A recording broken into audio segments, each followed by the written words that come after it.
Olá pessoal, tudo bem? O pessoal está começando a entrar aí na live.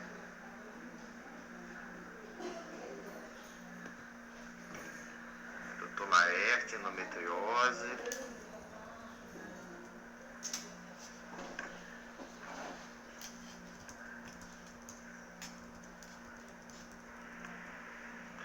O Madison Rodolfo.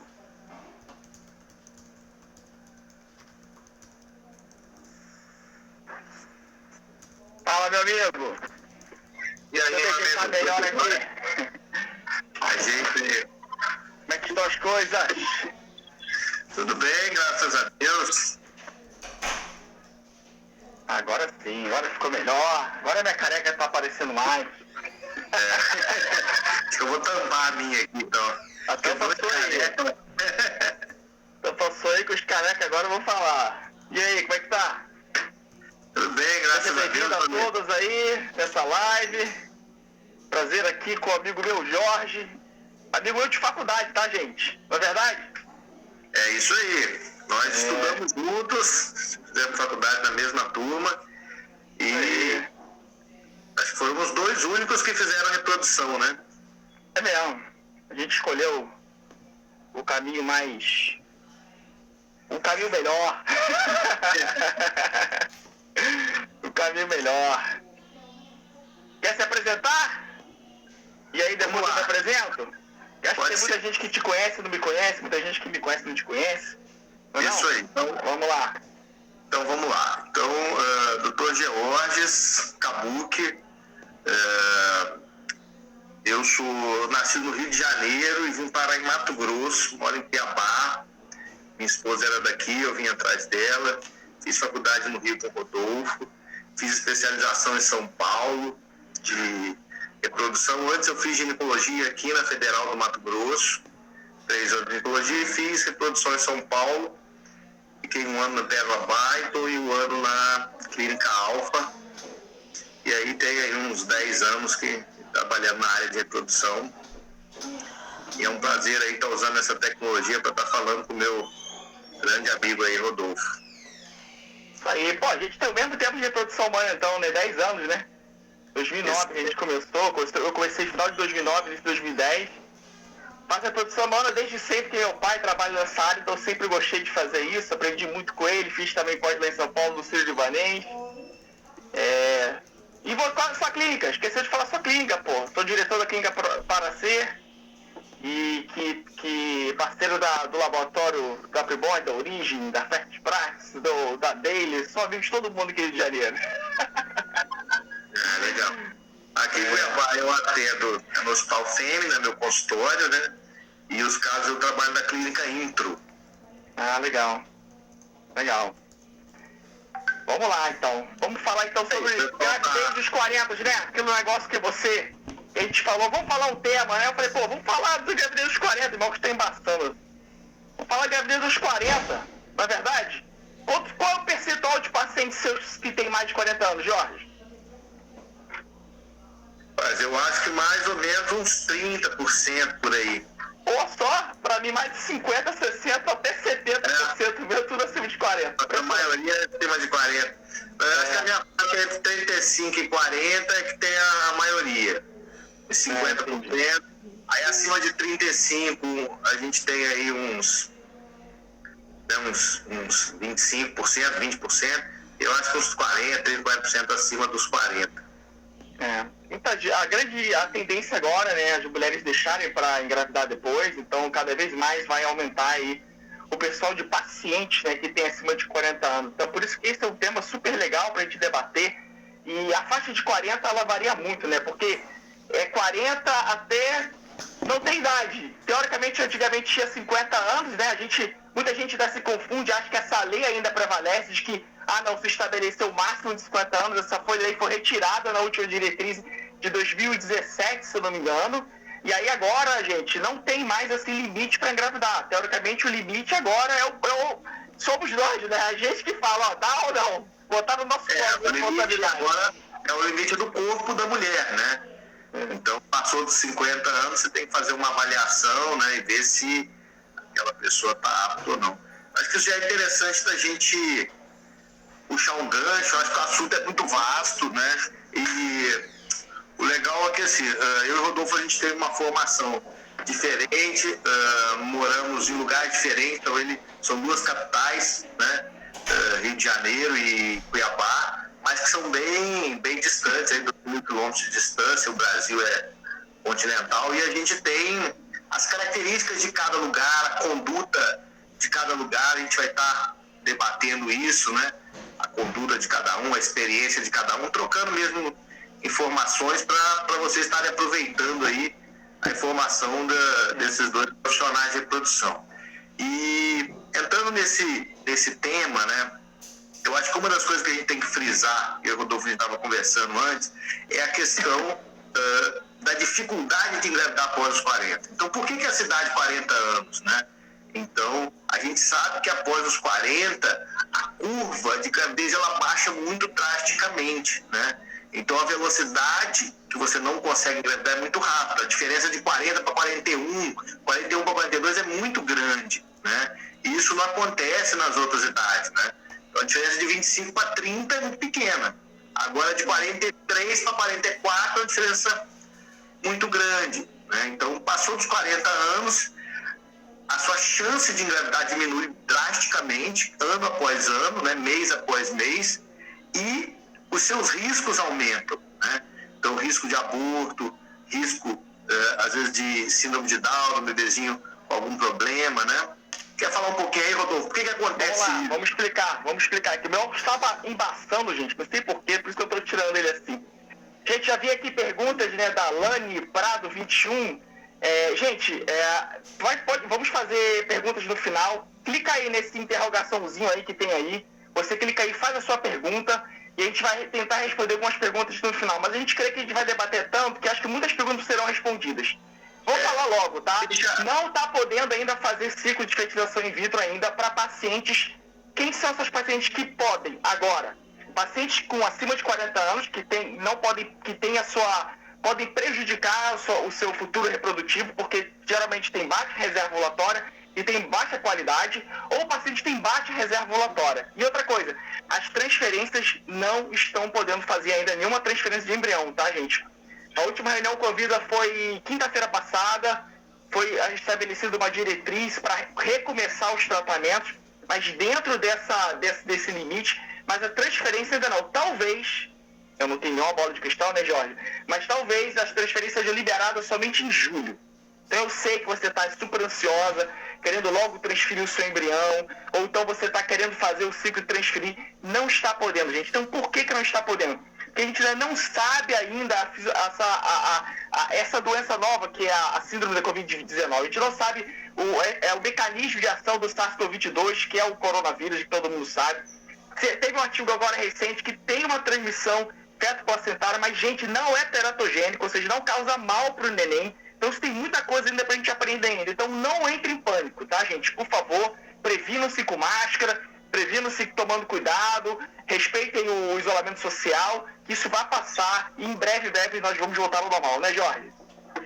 Isso aí. E lembrando que, assim, a gente tem exceções, né? Então, assim, caso que a paciente tenha um embrião, às vezes muito ruim, né? Que você não tem como congelar, entendeu? Então, a gente sabe que tem exceções onde você tem que avaliar caso a caso, né? Porque tudo você tem que avaliar o que é melhor para o paciente, né? Então, se o paciente tem os embriões que você sabe que vai congelar e não vai conseguir descongelar, você vai ter que arriscar transferir e dividir essa responsabilidade com a paciente, né? Tudo isso tem que ser discutido caso a caso, né? Tem que ser muito bem discutido, porque tá proibido. Então tem que ser muito bem discutido isso. Bom, vamos falar sobre essa questão da fisiopatologia, né? De por que a mulher com 40 anos tem uma dificuldade de engravidar. Eu vou dar uma introdução, depois vou falar aqui sobre o estoque de ovos e você vai falar sobre qualidade, tá, Jorge? Deixa eu só falar uma coisa aí, lembrando que o Rodolfo falou que muita gente está fazendo as perguntas no comentário. Então, de preferência, apertar a interrogação aí, fazer as perguntas na interrogação, que fica registrado aqui pra gente mais fácil, pra gente poder depois dar um feedback para vocês, entendeu? Lembrando que a live é 1 hora e a gente vai deixar uns 10 minutos aí para tentar responder as dúvidas. Vai lá, Rodolfo. Beleza. Então vamos lá. Por que a mulher ela tem uma dificuldade maior de engravidar após os 40 anos? A gente tem que entender o seguinte, gente, que o homem nasce com 2 fábricas espermatozoides, são seus 2 testículos. E a mulher nasce com 2 estoques de óvulos, são seus 2 ovários. E o que acontece? A mulher, ela nasce mais ou menos com 1 milhão de óvulos. Quando ela tem essa primeira menstruação, ela vai ter em torno de 400 mil óvulos. A cada ciclo menstrual, independente de você ter engravidado, independente de você ter tomado pílula, independente de tudo, gente, você perde de 400 a 1000 óvulos para apenas um só óvulo ovular. Então, 3 meses antes começa lá aquele recrutamento dos folículos pré-antrais, depois eles viram antrais, que a gente conta aí entre o 2º e o 5º dia do ciclo menstrual, por isso que a gente taxa a reserva ovulatória com a contagem desses folículos antrais na ultrassom e também através dos exames hormonais. Quais são os exames hormonais para a gente avaliar essa questão da reserva ovulatória? Antigamente a gente fazia com o estradiol e com o FSH, só que esses hormônios eles variam muito ao longo do ciclo e não são muito fidedignos. Então hoje o exame que a gente usa é o antimileriano. Todo mundo fala assim, mas o antimileriano só pode ser medido menstruada? Não, o antimileriano ele é constante, ele pode ser medido em qualquer fase do ciclo. Porém, quando é menstruado, ele é um pouco mais fidedigno. E outra coisa, gente, existem vários kits de antimileriano, tá bom? Isso varia por laboratório para laboratório.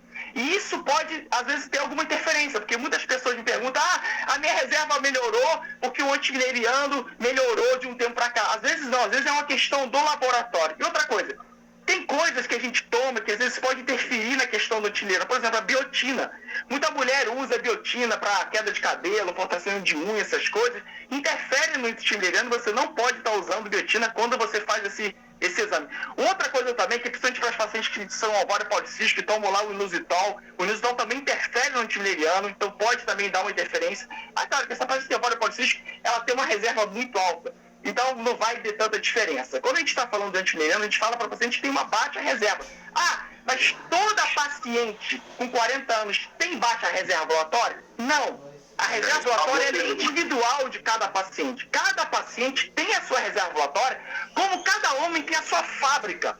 Só que qual é a grande diferença, gente? A grande diferença é o seguinte: o homem ele precisa do mínimo. Qual é o mínimo? O homem precisa em termos de 18 milhões por ml, ele precisa ter uma sobrevida aí, boa sobrevida, acima de 90%, ou até 85%, 80%, alguns trabalhos consideram isso, e uma qualidade pelo Kruger de 2% a 4%. Entendeu? E uma motilidade acima de 32% a 36%, dependendo do trabalho se considera. Tem gente que fala 50%, mas a gente considera um pouco mais cedo. Então, se o cara tem isso, gente, ele pode engravidar qualquer mulher. A mulher não. A mulher, ela tem uma reserva ovulatória que é específica. E outra coisa, reserva ovulatória, gente, é uma questão genética, uma questão que você ganha quando você nasce, que é formado lá no ventre da sua mãe. Quando sua mãe estava no seu pré-natal, os seus ovários foram formados ali, os seus óvulos também. Inclusive, existem substâncias como o ibuprofeno que podem diminuir a reserva ovulatória do feto. Olha que interessante como é que é a importância do pré-natal, que vê 3 gerações. A geração que é você e a do neto da pessoa que está gestando. Então, a sua mãe, quando te gerou você e o neto dela. E você, quando gestar, vai gerar você e o seu neto também. Então, por isso a importância desses cuidados pré-natais. Então, gente, entenda o seguinte, reserva ovulatória, cada uma tem a sua. E não é toda paciente acima de 40 anos que tem uma reserva baixa. A reserva começa a diminuir bem, segundo os gráficos, a partir dos 37 anos. Mas eu já peguei 2 pacientes com 40 anos que têm uma enorme reserva ovulatória. Então agora o Jorge vai falar sobre qualidade. Fala aí, Jorge.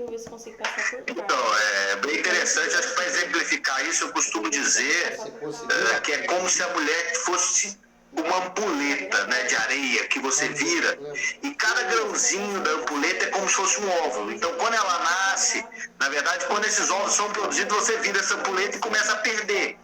E você não tem o que fazer para parar essa perda, né? Então, você perde em torno de 1000 óvulos por mês. A mulher, ela, quando é formada, né, dentro do útero da mãe, ela tem em torno de uns 20 milhões de óvulos.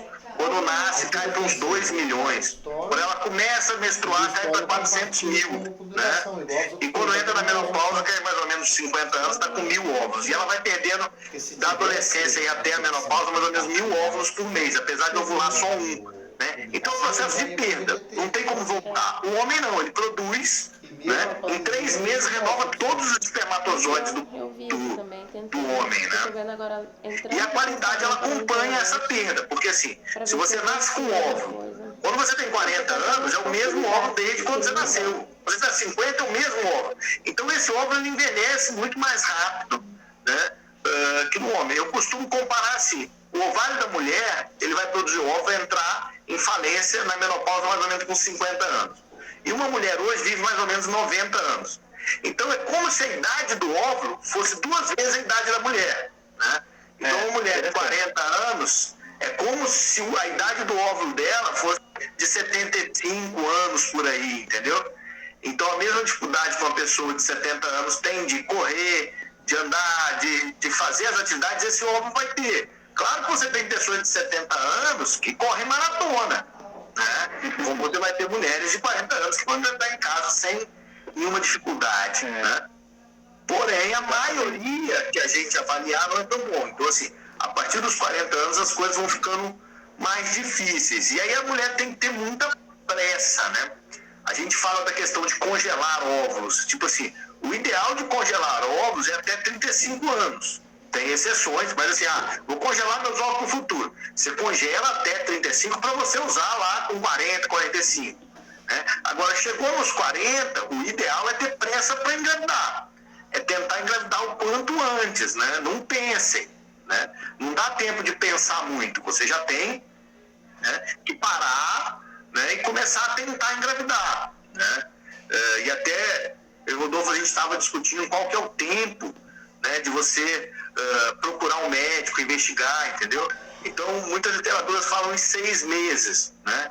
Só que a gente tem que ter muito cuidado com isso. Depois dos 35, né? Depois dos 35 fala 6 meses. 35, isso, corrigindo. Então, até 35 você pode esperar 1 ano, né? Passou dos 35, 6 meses, né? Só que a gente sabe que passou dos 40, a gente tem que ter um cuidado maior, né? Uma pessoa de 44 anos, se ela for esperar 6 meses, até ela ir marcar uma consulta, fazer os exames, já deu 1 ano. A chance dela cai pela metade em 1 ano, né? Então a gente tem que ter uma rapidez, entendeu? Então a gente aconselha as pessoas nessa fase que já tentem o quanto antes e se, né, puderem, às vezes, tenta 3 meses, já marca a consulta, já vai, porque aí até fazer os exames já dá os 6 meses, ou vai antes, quem tem um pouco mais, vai já dar uma olhadinha nos exames para ficar mais tranquilo, entendeu? A grande maioria das mulheres acima de 40 anos, quando a gente estava começando, né, Jorge, elas têm uma perda da qualidade ovulatória com um ritmo acelerado em termos das pacientes que fizeram 35 anos. Quando você tem 35 para 39, você tem uma perda em torno de 5 a 10% aí a cada ano. Então, uma paciente com 39 anos, ela vai ter aí mais ou menos uma taxa aí de ter embrião normal, né, que é isso que a gente conta, em torno de 40%, teoricamente, sendo que uma mulher de 35 a 37 tem em torno de 51%. Sendo que uma mulher de até 35 anos tem uma taxa de ter um embrião normal de 61%, então não cai tanto. O problema é quando ela avança para 40 anos, 41 anos, essa taxa diminui pela metade, vai para 22%. E quando ela ultrapassa os 42, 43 anos, vai para 10%. E quando ela ultrapassa os 45, as coisas são piores. É praticamente nulo assim, a chance dessa mulher ter um embrião normal. É 1 em cada 10, 1 em cada 20, mais ou menos, 1 em cada 15. Isso aí por causa de quê, gente? Só explicando essa questão, Jorge, dessa fisiopatologia, dessa questão do óvulo, né? O que a mulher, né? Todo mundo falou, poxa, a gente podia ter nascido homem fabricado, né? Quando você tem um estoque, esse óvulo tá com você desde que você nasceu, o teu óvulo, ele meio que fica congeladinho. Então, dá 3 meses atrás, quando o seu óvulo começa a ser recrutado, começa a evoluir, começa a amadurecer, que a gente diz, né? Você tem lá a meiose e a mitose. Então, você tem ali o problema da meiose, da disjunção do DNA. Ou seja, você tem uma célula que vai virar 2.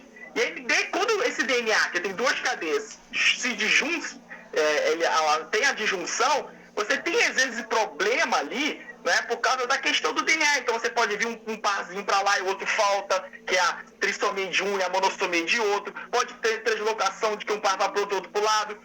O exemplo que eu pego, Jorge, é o seguinte: pega uma folha de papel, né, bota cola nela e cola uma na outra. Quando você tira, exatamente dá para você salvar aquelas 2 folhas e a cola não grudar, né?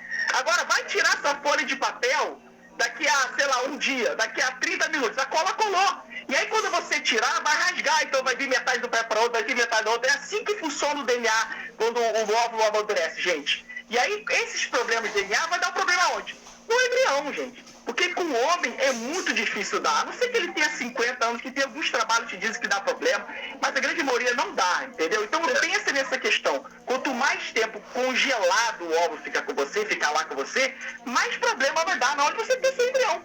Por isso que a mulher tem muito aborto quando acima dos 40 anos, por isso que a taxa de gravidez é menor, e uma série de coisas. Fala aí, Jorge, sobre essas taxas aí de aborto e gravidez aí. Então, eu vi uma pergunta aqui interessante, pergunta assim, por que acontece isso? Eu não sei se as pessoas já pararam para pensar, né? Fala assim, é uma injustiça, né?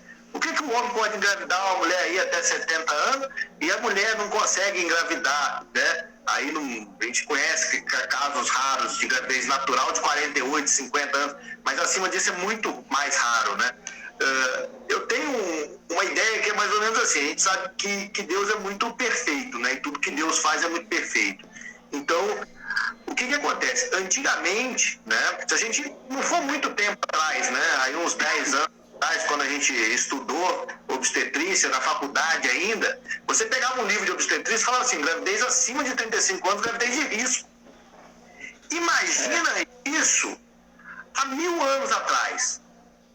Né? Então, assim, a gravidez é um processo de estresse muito grande para o corpo da mulher. Então, se você tiver uma mulher que engravidasse há 1000 anos atrás, né? 2000 anos, 3000 anos atrás, né? Se ela engravidasse com 60, 70 anos, a chance dela morrer era muito grande. Entendeu? Como até hoje mas com toda a ciência a gente consegue melhorar isso, né? Então, assim, esse processo do óvulo e diminuindo a gravidez de acordo com a idade é um processo evolutivo que, no meu ponto de vista, Deus criou para proteger a mulher. Enquanto ela tem saúde para gestar, né, ela consegue engravidar. A partir do momento que a idade vai acabando, né, ela tem dificuldade de engravidar, porque a saúde vai acabando. Só que a gente mudou isso, né? Com o passar dos anos, a ciência evoluiu muito, né? Então hoje a gente tem a questão da UTI neonatal, que parece que não, mas é uma proteção para a mãe, porque se você tem um problema de hipertensão, diabetes, você tira o bebê e você consegue salvar a mãe. Então a gente tem muita melhora na ciência. E você vê assim, a expectativa de vida. Antigamente as pessoas viviam 40, 50 anos, né? Hoje a mulher vive 90. Então assim, hoje é uma realidade você engravidar depois dos 40. Né? Você tem uma saúde física, porque a gente cuidou disso. Você tem uma medicina que consegue te amparar. Então, já respondendo uma das perguntas assim, hoje engravidar depois dos 40 anos é de risco? Do meu ponto de vista, não. Talvez depois dos 50. A gente já empurrou essa barreira de 35 para 45. Então, assim, a gente já tem um risco muito menor, né? Nessa gravidez depois dos 40, e a gente consegue controlar. Então, é um risco tolerável, vamos dizer assim. Só que os óvulos não acompanham, né? Então, isso foi formado há milhões de anos atrás. E o que foi formado para isso? Para a mulher não engravidar. E agora, como a gente conseguiu essa qualidade de vida, então a gente está procurando recursos, né, dentro da medicina, e claro que com tudo que eu acredito que é a iluminação de Deus, né, Rodolfo? Que possa a gente ajudar essas pessoas a engravidar depois dos 40. Deus é tão misericordioso, Jorge, que ao mesmo tempo que nós mudamos a nossa cultura, né? E você não fala aí de 3, 4, 5 gerações, fala de 2 gerações. Eu dou uma aula sobre congelamento de óvulo e que você pega a mãe de uma atriz, até esqueci o nome, ela tá fazendo aí fina estampa, aquela má lá que passa todo mundo, esqueci o nome dela. E aí, você pega a sua mãe, a sua avó, da sua idade hoje, ela parece muito mais velha. Porque a questão, você hoje com 40 anos está na metade da sua vida, teoricamente, e ninguém hoje com 40 anos de idade tem exatamente 40 anos de idade do passado.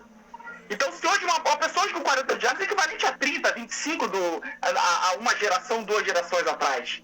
Então, aí ao mesmo tempo que a cultura foi mudando e as mulheres foram deixando para engravidar depois dos 30, depois dos 35 e agora depois dos 40, graças a Deus, Deus nos deu a tecnologia, né? E para acompanhar também isso. E aí hoje muitas mulheres que nunca no passado. Olha, a fertilização in vitro, gente, ela é de 1979. O primeiro neném nascido é de 1979. Começou pesquisa muito antes disso, mas o primeiro neném nascido, que é a Louise Brown, foi em 1979. Sabe qual era a chance dela engravidar naquela época? Era de 5 a 2%, assim. E era uma coisa super arcaica. Entendeu? Eu tô a dúvida. Não, ela é de 79, ela é de 79. O Brasil foi 83, né? O Brasil foi 83 e 85, se eu não me engano. E aí, hoje, as taxas de gravidez, gente, chegou a 60%, 70%. E isso em quantos anos? Em 40 anos que a gente evoluiu. E a tendência é sempre a gente evoluir para chegar aí, teoricamente, eu acho que de 100% nunca a gente vai chegar, né, Jorge? Mas a gente vai chegar bem próximo disso com o quê? Com as chances acumulativas de transferência embrionária. Essa é a grande questão. Porque quanto mais embrião você tiver, teoricamente você vai ter mais chance para tentar. E aí você vai tentando, e aí veio as técnicas de congelamento de óvulo, congelamento de embrião, uma série de coisas. Então, hoje as mulheres estão tentando engravidar hoje com 40 anos, elas não tiveram, teoricamente, uma oportunidade tão clara, assim, de congelar os seus ovos antes dos 35 anos. Porque a técnica hoje que a gente mais usa, que é a vitrificação, ela tem aí, tem mais de 10 anos, mas ela começou a ser explorada pela gente, tem 5 anos, pelo menos, que começou a se falar muito disso. Então, eu acredito que daqui para frente, Jorge, a gente vai pegar muitas mulheres com 40 anos que já têm ovos congelados. Então, não vai ter tanto esse problema assim. Você vê como que é rápido a tecnologia. Até tem um relato pessoal disso aí de congelamento de ovos. Quando eu estava na faculdade ainda, eu conhecia a minha esposa, né? E ainda tinha que terminar a faculdade, queria fazer residência e tal. E aí estava surgindo o congelamento de ovos, né? Na época eu li numa revista, fui atrás e tal. Isso foi 2003, por aí. A gente formou em 2006. Então, foi na metade da faculdade por aí. E aí, eu fui atrás para ver, porque eu queria fazer congelamento de óvulo para ela, quando eu fazia medicina e tal. E aí, eu fui procurar um profissional e ele me falou: olha, meu amigo, essa tecnologia é muito nova, não tem ainda funcionalidade, não funciona. Isso é coisa para o futuro. Hoje não serve. E acabou que a gente não fez o congelamento de óvulo, e aí quando ela quis engravidar, né, que a gente foi querer engravidar com 39 por aí, a gente começou a ter dificuldade em engravidar, ter que fazer tratamento. Ela começou um pouco antes, em 37, 38. Então, se eu pudesse ter feito congelamento quando eu queria, quando ela tinha uns 33 lá atrás, teria sido muito mais fácil, né? Então, já tinha ideia, mas e hoje não, hoje isso é realidade. E você vem em um período curto de tempo, né? Exatamente. Então, hoje a gente aconselha para as pessoas que são mais jovens, né? Principalmente aí 32, 33 anos, já tem que pensar nisso, né? Que quer engravidar aí depois dos 35, né? Ou mais para frente, congela. Porque não vai ter esses problemas que a gente fala para quem tem mais de 40, entendeu? Então, assim, não tem essa diminuição, não vai ter a diminuição de gravidez, não vai ter o risco de aborto, né? Eu vou falar um pouco de chance para as pessoas terem uma ideia. Existem vários tipos de tratamento para engravidar, né? E as pessoas têm que estar cientes disso. Procura um médico, a gente vai fazer uma avaliação, vai ver qual que é o melhor tipo de tratamento para cada pessoa. Então tem indução de ovulação, coito programado, inseminação, fertilização. Eu vou falar da fertilização, que é o melhor tratamento que existe. Se você pegar uma pessoa de 35 anos, né, e falar de chance média, ela vai ter uma chance média de engravidar em casa por mês de 15, 20% no máximo. Se a gente fizer isso de uma gravidez natural, se a gente fizer uma fertilização para ela, a gente vai chegar numa chance máxima de uns 60%. Né? Isso para alguém de 35. Se a gente fizer uma fertilização para alguém de 38, você já cai para uns 50%. Alguém de 40, você vai cair para 40%. Né? 41 já cai para 30%. 42, 20% de gravidez. 43, 10%. 44, 5%. 45 anos, 1%. Né? Isso aí. Esses números são, né, estimativas, entendeu? Cada paciente vai ter a sua chance, mas de uma forma geral, para vocês entenderem como que cai de 40 anos, de 40% para 45% para 1%. Né? Isso em 5 anos. E você vê que 35 a 39 não é assim, né? Mas, exatamente. Essa é a grande questão. Por isso que a gente escolheu esse tema, entendeu? Para estar debatendo. Né? E fala também... aí. Aborto agora. Aborto. Você tem até 35 anos, em volta de 10%. 38, uns 15% de chance de aborto. Então, assim, aborto natural é o aborto mais comum. Toda gravidez tem chance de aborto. A gente tem que deixar isso bem claro. Uma menina de 20 anos tem uns 10% de chance de aborto.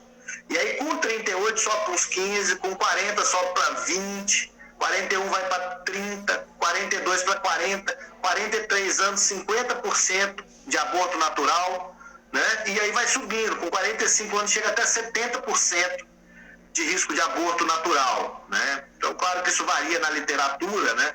Tá sendo otimista aí. Para vocês terem uma ideia, né, de como fica difícil e como aumenta o risco do aborto. Então, assim, apesar da gente conseguir cuidar bem de uma gravidez acima dos 40, a chance de engravidar e o risco, ela aumenta, né? Então, é interessante que as pessoas tentem engravidar o mais rápido possível, essa é a mensagem, né? E assim que começar, né, que seja com 3 meses, com 6 meses, ou quem já tem mais, aí perto de 45, já procurar um médico imediatamente de reprodução, para fazer os exames para ver a reserva, se não tem nenhum problema, né, e ver se existe algum tipo de tratamento, né. E algumas pessoas que têm perguntado, até estão comentando bastante aqui nos tópicos sobre a questão da ovo-doação. Deixa isso pro final, Jorge. Deixa isso pro final. A gente vai abordar isso aí, Vamos fazer o seguinte aqui. Vamos fazer o seguinte. Vamos aqui abordar, por exemplo, assim. Imagine que uma paciente hoje, com 40 anos de idade, chega no seu consultório. Você vai falar, depois eu vou falar. E aí ela está sendo investigada. Como é que é a tua conversa com ela? Vamos lá. A conversa é exatamente isso que a gente conversou, que ela tem que ter pressa, né? A gente precisa fazer os exames e que ela continue tentando engravidar enquanto a gente faz os exames, que dura mais ou menos uns 2 meses, né? E a gente tem que ver o tempo que ela já está tentando engravidar, né? Então, assim, se ela já tem mais de 6 meses, ela já tem um diagnóstico de infertilidade e ela já precisa fazer um tratamento. Então, ela precisa colocar isso na cabeça dela. Passou de 40 anos, né? Passou de 6 meses tentando, falou, olha, você tem uma dificuldade de engravidar, tem uma infertilidade, nós vamos fazer o exame para ver qual é o melhor tratamento para você. E temos que ser ágil nisso, né? Às vezes a paciente, você pega um exame, ela volta daqui 4 meses, não fez todos os exames. Nessa idade não pode perder tempo. Eu brinco que assim, é como se fosse um jogo de futebol, né? Já tá lá nos 45 do segundo tempo e ele vai correr para fazer o gol, tá tocando bola para trás. Não, agora é hora de tentar ir para frente. Bom, posso falar? Pode, vai lá. Vamos lá. Se alguém chega com 40 anos de idade no meu consultório e já com 6 meses de tentando engravidar não consegue, acho que a primeira coisa que a gente tem que falar, né, Jorge, é falar exatamente sobre essas estatísticas de aborto, de também, que é muito importante, taxa de neném mal formado, porque uma paciente com 40 anos de idade ela tem 1% de chance de síndrome de Down e vai aumentando isso exponencialmente, sendo que 45 ela tem quase 30% de chance acima disso de ter um síndrome de Down. Aborto também, então a gente tem que explicar para ela muito bem onde ela está se metendo. Porque não é, gente, a gente não está falando que toda paciente de 40 anos de idade vai fazer fecundação in vitro, tá? A fecundação in vitro, teoricamente, é um tratamento onde te dá mais chance de você conseguir engravidar. Mas você pode conseguir engravidar com 40 anos de idade.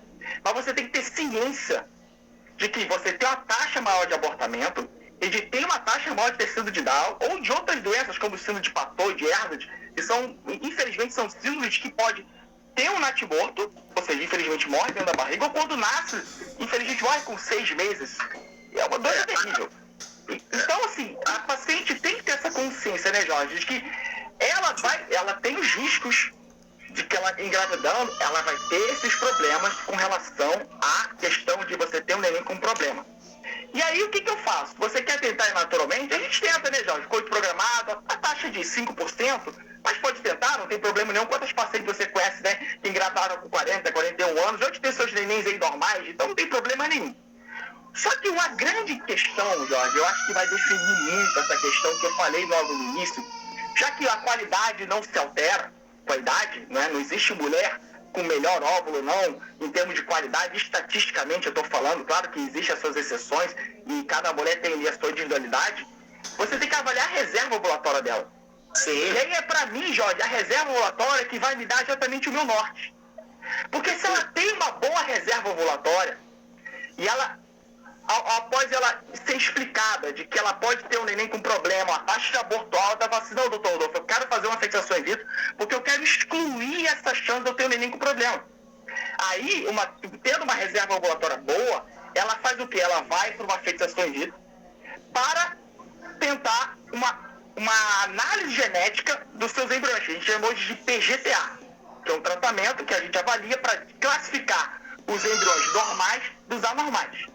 E aí, como eu falei lá no início, né, uma paciente que tem mais ou menos em torno de 38, 40 anos a 41, em torno de 1 a cada 3 embriões são normais. Passou dos 42 para 43, você já vai para 1 a cada 4, 1 a cada 5, que é normal. E aí passou dos 43, 44, e aí essa chance cada vez é menor. Essa é a grande questão. E não varia assim com relação assim, então quanto mais embrião eu vou ter, melhor vai ser. Às vezes não, gente. Infelizmente, Jorge, eu tive uma paciente com 44, 45 anos, que ela teve em torno de 8 embriões, 10 embriões, e todos alterados. Foi um caso terrível. É muito triste uma paciente gastar esse dinheiro todo, tendo um monte de embrião e vendo que os embriões estão todos alterados. Mas eu já tive pacientes também que tiveram 3, 4 embriões, os 2 normais. Então isso varia muito, né, com relação a também paciente para paciente, mas ela tem que entender essa questão.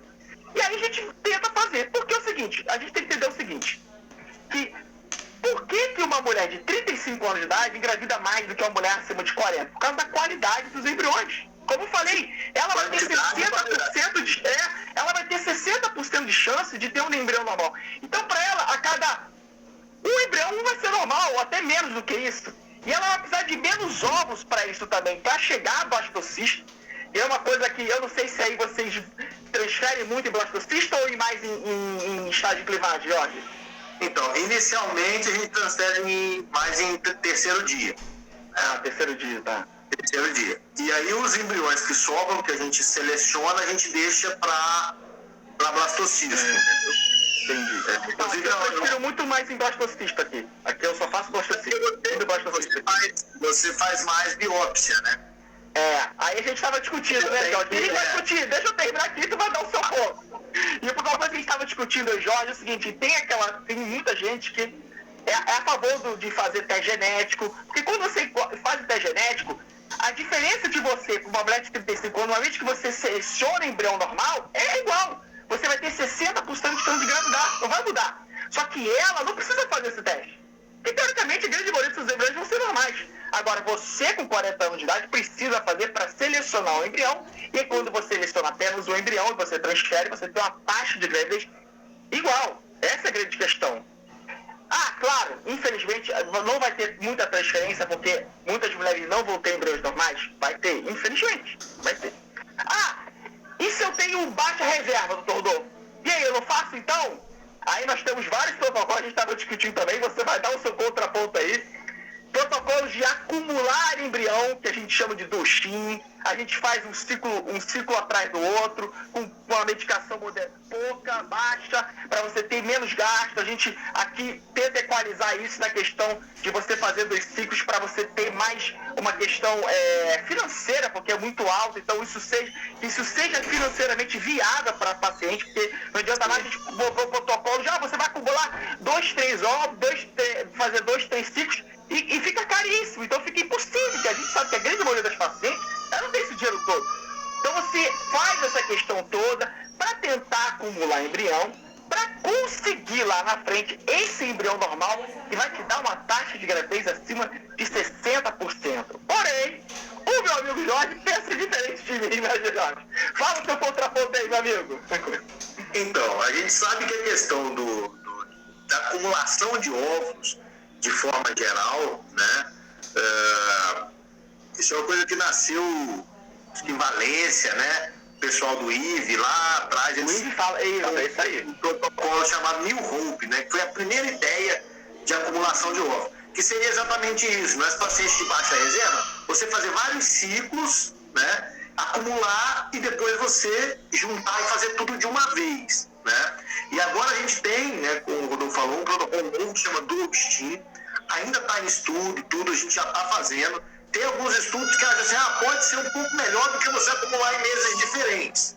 Tem outros que acham que só é um método mais rápido, né? Porque você não precisa de 2 meses para acumular, né? Você, em torno de 30 dias, vai acumular o que você acumularia em 2 meses, mais ou menos. Exatamente. Isso. É a questão também da fase lútea, tem uma série de questões que não vai entrar em muito detalhe. Mas os times, para quem está perguntando, é fazer um atrás do outro, gente. Essa é a grande verdade. Só que a diferença em vez de você fazer e deixar menstruar e começar, você faz e já emenda no meio, né? Então, assim, o que acontece? Todos esses protocolos, né, quando você avalia a chance, você fala assim, aumenta a chance de gravidez por transferência de embrião. Mas se você avaliar a chance cumulativa, né, então assim, eu fiz uma transferência, transferi, fiz outra, transferi, fiz 3, transferi. Você juntou 3 e fez, a chance é a mesma. Eu fiz 3 para ter a mesma chance que você teve em 1. Né? Aí que entra a questão do custo. Né? Igual, por exemplo, aqui pra gente acumular óvulos é o mesmo custo. Então, para eu fazer 3 acumulações, eu vou pagar 3 FIVs. Então, eu prefiro fazer e transferir. Porque às vezes ela engravida na primeira. Então, a questão do acumular, ela tem muito relação com a parte psicológica, né? E você juntar e fazer uma vez, né? Só que às vezes é difícil, você faz uma paciente para acumular um ovo. Então, você tem que selecionar muito bem. Então, aqui a gente não trabalha muito com acumulação, né? Eu não gosto muito, eu prefiro fazer e transferir, né? E também eu não gosto muito de fazer PGTA para todo mundo, né? Porque assim, tem uma frase que eu gosto que é assim, quem pode fazer, né, não precisa, que são os pacientes jovens. E quem precisa não pode, porque não tem o que escolher, né? Então assim, às vezes você tem 4 embriões, né? Se ela tem mais de 40, eu vou transferir os 4. O que eu vou escolher? Né? Então, tem uma teoria que assim, o melhor embrião ele vai grudar, né? E a seleção de Deus, né? No meu ponto de vista, é melhor do que a seleção do homem, né? Então, a gente tem que lembrar que o PGTA também tem falso positivo. Então, às vezes, um embrião que ele iria se autocorrigir, ele poderia vir normal, você vai excluir ele. Então, a gente tem que lembrar que você acaba diminuindo a chance por tentativas, você aumenta acumulando, né? Então são esses detalhezinhos, né? Então eu não gosto muito. Aqui o nosso custo também é muito alto para PGTA, então é uma coisa que também viabiliza um pouco, né? Mas eu prefiro transferir, eu vou ter mais abortos naturais, né? Mas também vou ter mais gravidezes. Mas e com problema, Jorge? Como é que você lida com isso? Se dá cisma de Down? Como é que você lida com isso, cara? A questão é o seguinte, eu, graças a Deus, eu tenho uns 1.200 fertilizações, né?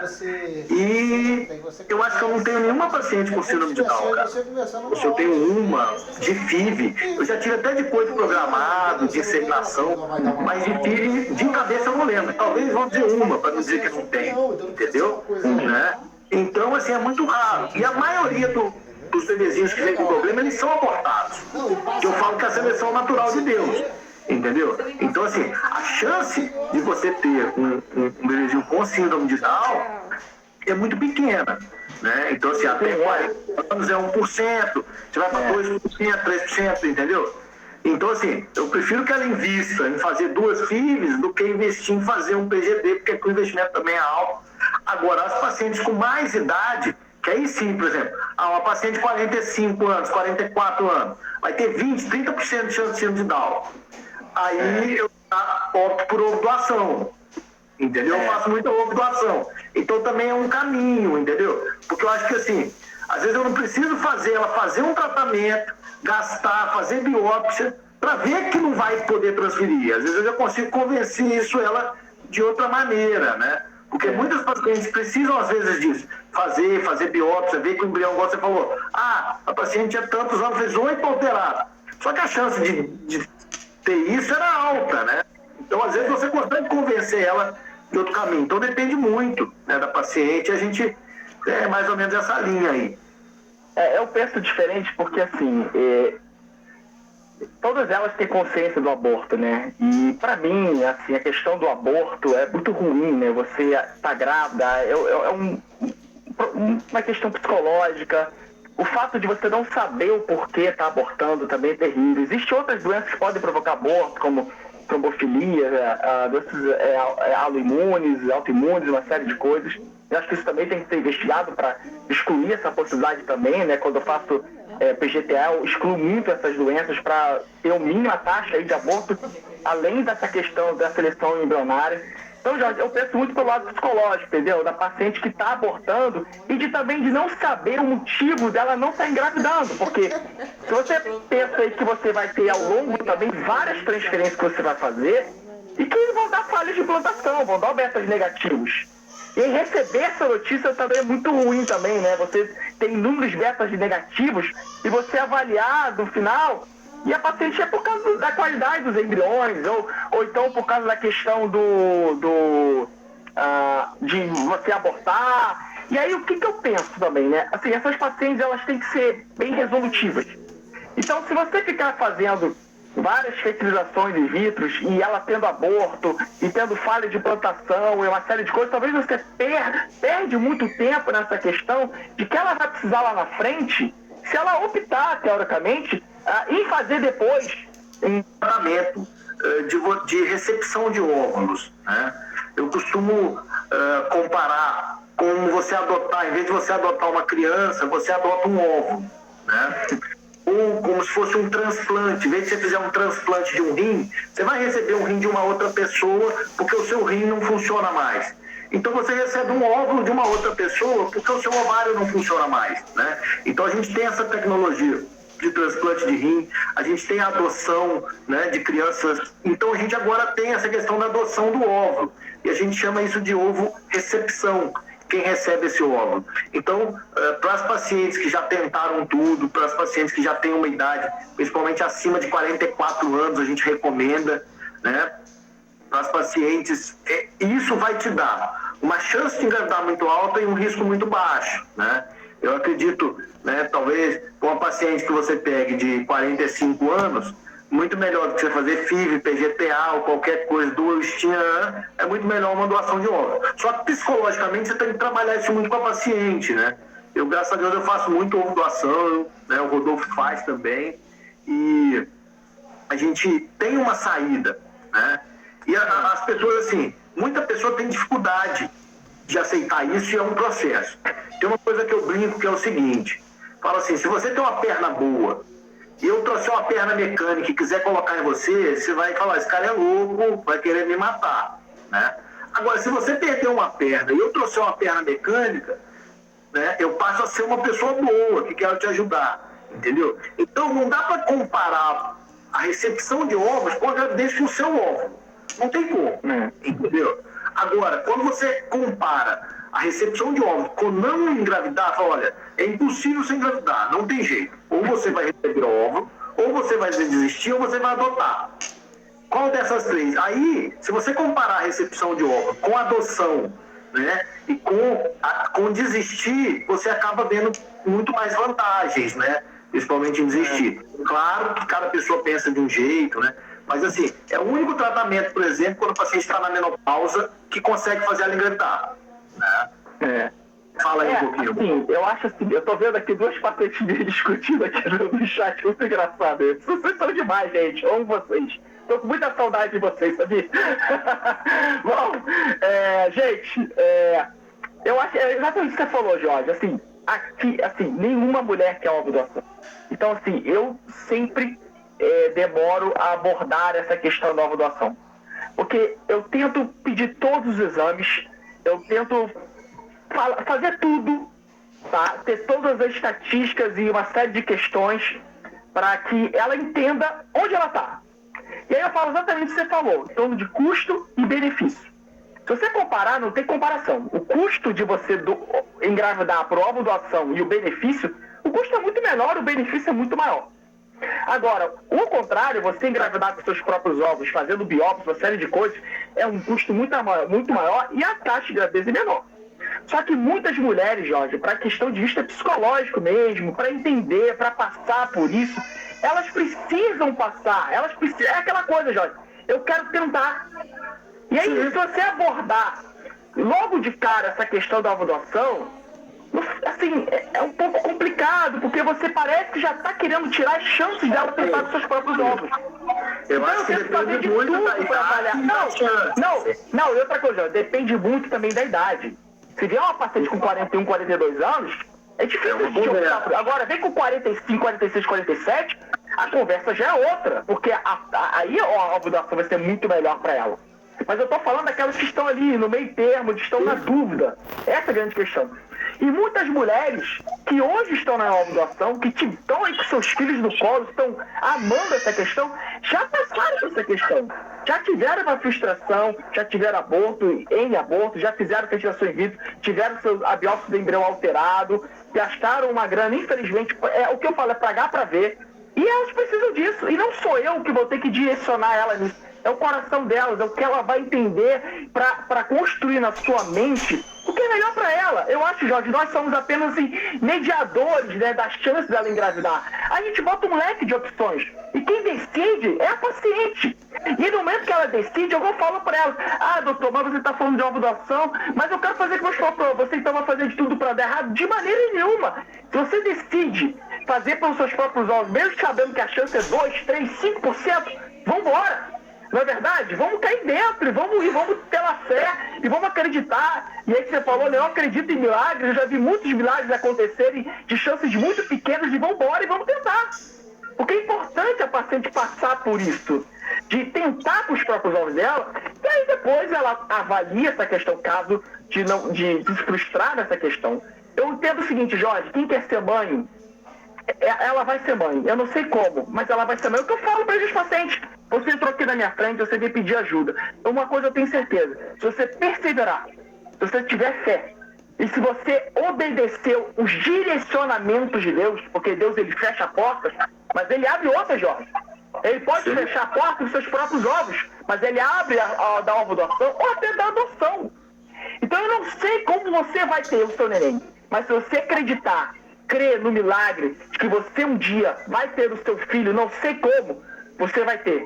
E aí muitas hoje, né, que estão aí, como eu já falei, com o seu neném no colo, por ovulação, já no passado se decepcionaram muito. Mas o sonho não acabou, Jorge. Isso que é importante, o sonho nunca pode acabar. E aí a gente tem que abrir a nossa mente para compreender que existe luz no fim do túnel, como você falou. E se a gente falar de ovulação e falta 3 minutos, cara, voou essa live, hein? Pelo amor de Deus, hein? E aí tem que fazer outra, hein? Tem que fazer outra. E aí, se a gente parar pra pensar, cara, a ovulação, todo mundo fala, eu não vou fazer a ovulação porque a adoção é totalmente diferente. Na ovulação você vai criar essa criança, você vai gestar essa criança. E uma coisa que eu costumo falar é a qualidade da terra igual a qualidade da árvore. Você vai ser essa terra que vai alimentar essa criança, tem epigenética, que tem essa troca. A doadora é uma pessoa que tem o seu fenótipo, é parecido com você. Tem uma série de questões que quando o neném nascer, você vai se sentir realizada. É o que eu falo pra elas: nunca nenhum neném foi devolvido pra mim por causa de ovulação. Todas amaram fazer, e mesmo com tanta resistência. Não sei a tua experiência, Jorge. Fala aí pra gente terminar, cara. Eu falo assim, ó, já tá acabando. Eu falo assim, quando a pessoa começa a pensar na ovulação, é uma interrogação gigante. Com o tempo isso passa, você faz o tratamento, o que fica? Aquele pontinho no final da interrogação, o resto tudo some. Entendeu?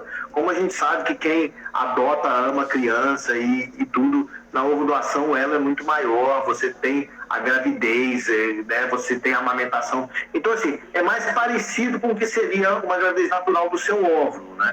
E aí cada um tem que ver o que quer, o que não quer, e é um processo de amadurecimento, né? Às vezes a pessoa, hoje, ela não acha que isso é bom para ela, mas daqui 2, 3 anos pode ser. E uma vantagem da ovulação é essa, que até 50 anos ou mais de 50 a gente consegue fazer. Então tem gente que não tem outra opção, né? Pessoal, ó, foi muito boa a live. Tira a foto das perguntas aí que o pessoal tá pedindo pra gente fazer uma live só pra responder pergunta. A gente precisa fazer outra live pra falar de ovulação e responder as perguntas já. Vamos fazer então, ó, tá acabando, acho que tem 1 minuto, vai cortar aí. Foi muito bom estar com vocês, eu vou me comprometer aqui com o Rodolfo pra gente fazer uma live só pra responder as perguntas, tá? Eu não entendo muito aqui, mas, ô Rodolfo, aqui nas perguntinhas não tem nada. Eu acho que a gente vai ter que deixar gravada a live. Então deixa. Mas não aparece aí embaixo, né, as perguntas. E vai acabar a live, falta 1 minuto. Então não tá aparecendo. Fala aí. Despede aí, Jorge, pessoal. Gente, eu amo vocês. Obrigado por terem participado dessa live. Vamos fazer outro. Jorge, você mora no meu coração, saudade tua. Vou ver se no começo que no Rio tu vem, que vai ser agora, acho que em outubro, novembro que passou. Amo você, cara. Obrigado por essa live maravilhosa. Marcar sim, também você tá no meu coração. Agradecer a todo mundo que participou, né? Um abraço a todos aí e vamos fazer a live para responder as perguntas. Tchau, meus amores.